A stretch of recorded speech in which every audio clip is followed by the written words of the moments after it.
All right, I'm back now to talk about the second thing that we can do with money, and that is to spend money. Now, most of us don't have to be taught how to spend money. My youngest child has never had any trouble spending money. She sees something, she wants it, and she wants to spend it. It is interesting, though, that as my kids have gotten older and they've started earning money, my oldest actually has a job um, here locally with a restaurant, and he has a different mindset when he spends his own money rather than mom and dad's money. He's really tight and doesn't like to spend. I'm actually having to nudge him a little bit. Hey, you need to spend a little bit of money. We know how to spend, right? So I want to talk about that just a little bit. We can fall into two different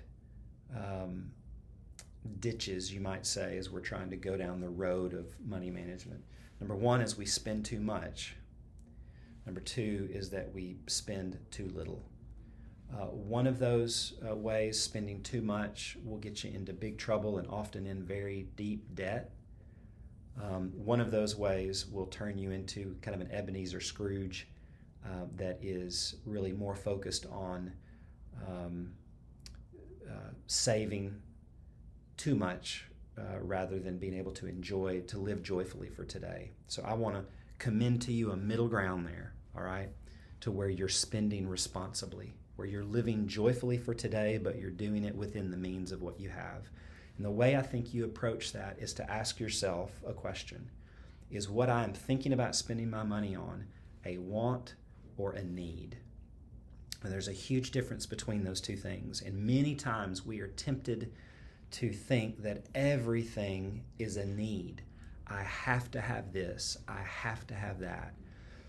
But if we compare our standard of living in this country with other parts of the world, we will realize that many of the things that we think are needs are actually wants. So let's highlight just a few needs that I think we could all agree on.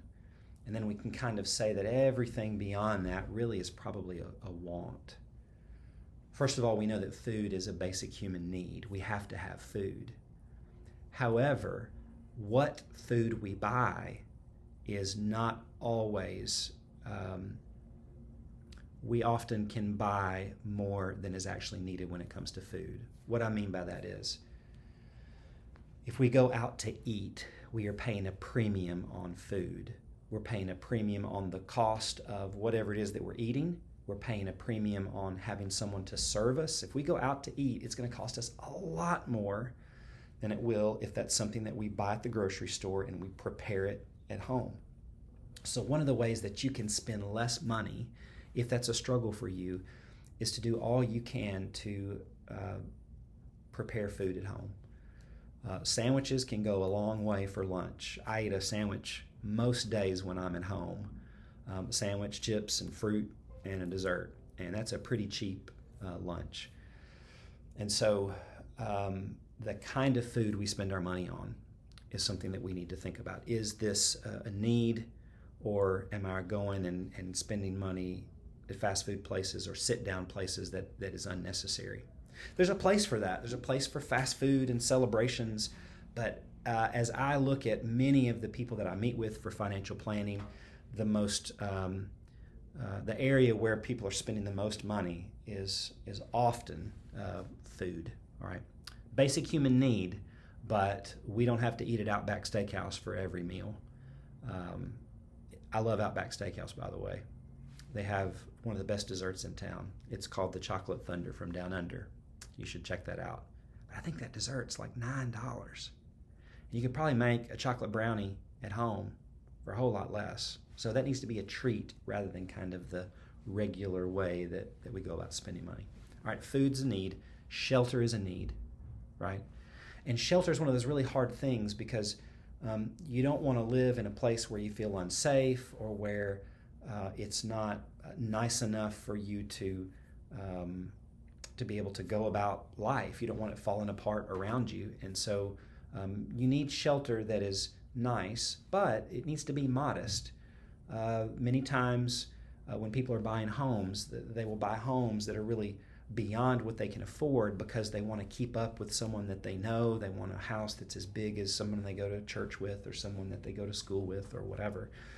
And so shelter is a need, but you want it to be something you can afford and something that's modest.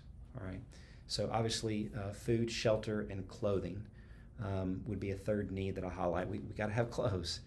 But nowadays, y'all know there are lots of ways where you can buy clothes affordably. So don't let those labels captivate you and cause you to pay too much for something that maybe isn't that much better than something else that you can buy. Try to be wise in the way that you purchase your clothing. So those are all needs. We can agree with that, but be wise in how you buy for those needs. There may be a few other things that we would talk about being needs.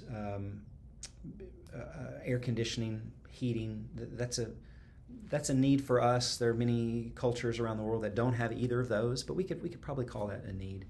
But a lot of the things that we have are streaming services. Let's just talk about that. That's an easy one. That's a want. We don't have to have Netflix. We don't have to have Paramount Plus, Disney Plus. Those are nice. They're blessings to be able to have those things, but they're not needs. So one thing you can do is just kind of go through and look at all the ways that you're spending money and maybe categorize those. Is that a want or is that a need? And if you do that exercise, that will actually help you when you prepare a budget, which we're going to talk about in our fourth week. It'll put you in a better position to be able to do that. So spending is good, but we want to spend wisely and we want to spend less than we make. That's the goal, not spend more than we make because we got to have the iPhone 15 Pro. No, do we even really need a phone?